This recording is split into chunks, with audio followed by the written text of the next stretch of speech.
Good day, everyone, and welcome to our course on cultural tourism.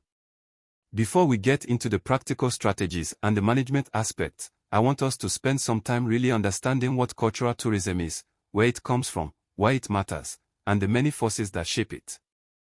This module will be our big picture overview, the strategic lens through which we will later view the operational details in Module 2. So let's begin with a simple question: what is cultural tourism? Defining cultural tourism. Cultural tourism is one of those concepts that sounds simple on the surface but is surprisingly complex when we start unpacking it. At its most basic, it refers to travel that is motivated by an interest in learning about, experiencing, or participating in the culture of a destination. That might mean visiting a museum, attending a local festival, exploring historical sites, engaging with indigenous communities, or even taking part in traditional craft-making workshops. But there's more to it than just attending events or looking at artifacts. True cultural tourism is immersive.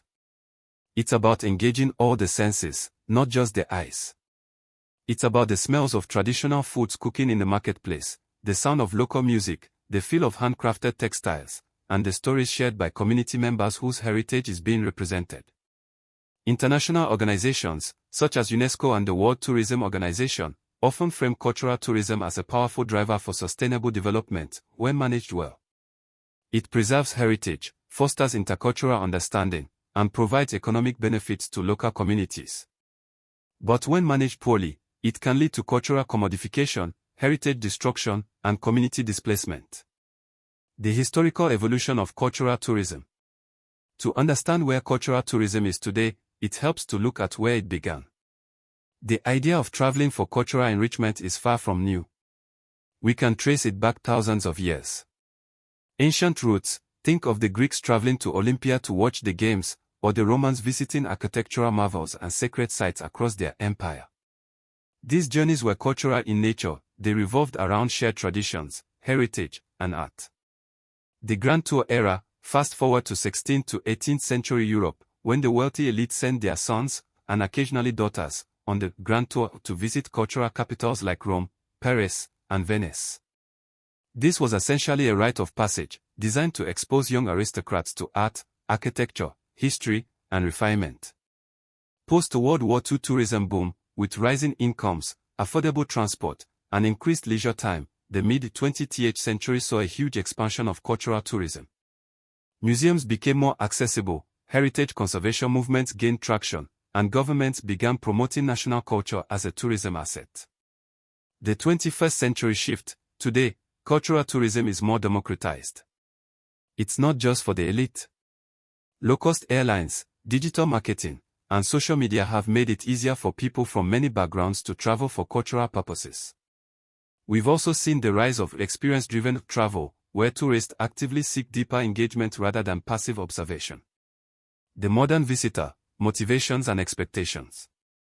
Let's talk about the modern cultural tourist. Who are they, and what do they want? First, they are diverse. Cultural tourists come from all age groups, nationalities, and economic backgrounds. But they tend to share certain motivations. Authenticity: visitors want to feel that what they are experiencing is real, even if that authenticity is carefully staged for tourism purposes. Engagement: they want hands-on activities, personal interactions, and opportunities to participate, not just observe. Storytelling: a strong narrative can make a site memorable. Tourists often remember the story behind an artifact more than the artifact itself. Personal enrichment: many see cultural tourism as a way to broaden their horizons, learn new perspectives, and even challenge their own worldview. And their expectations have shifted. Today's visitors often arrive having done some online research. They may have read blog posts, watched videos, or followed Instagram accounts about the destination. This means they come with preconceived notions, and sometimes unrealistic expectations, which managers must skillfully navigate. Key stakeholders in cultural tourism. Now, cultural tourism is never just about the visitor. It's an interconnected system with multiple stakeholders. The local community: the heart of any cultural tourism initiative. Without community buy-in, tourism can cause resentment, cultural loss, or even social conflict.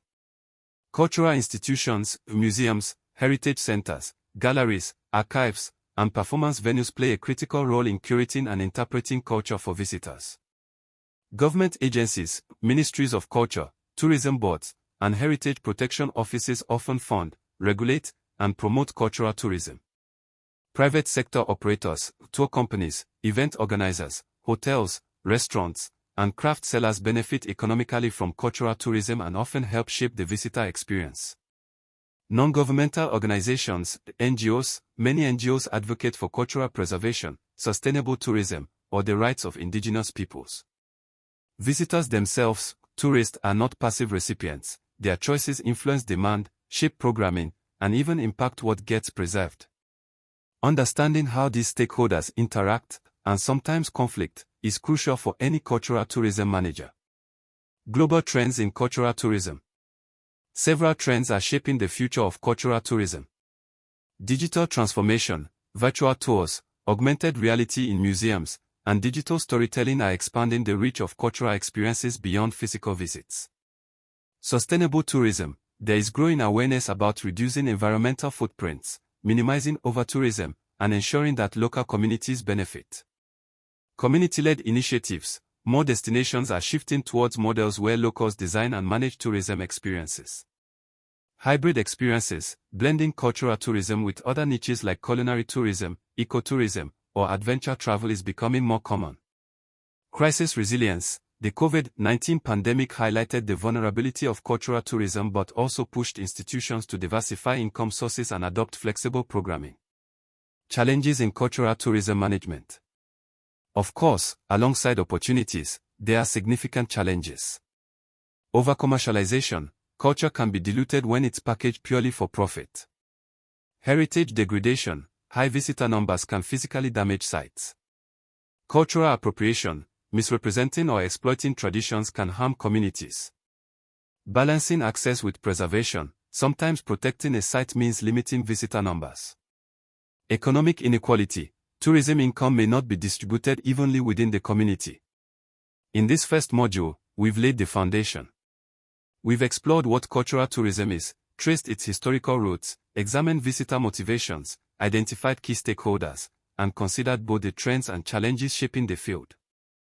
In Module 2, we'll move from understanding the concept to actually managing it, designing authentic visitor experiences, developing sustainable strategies, and ensuring that cultural tourism benefits both the visitor and the host community.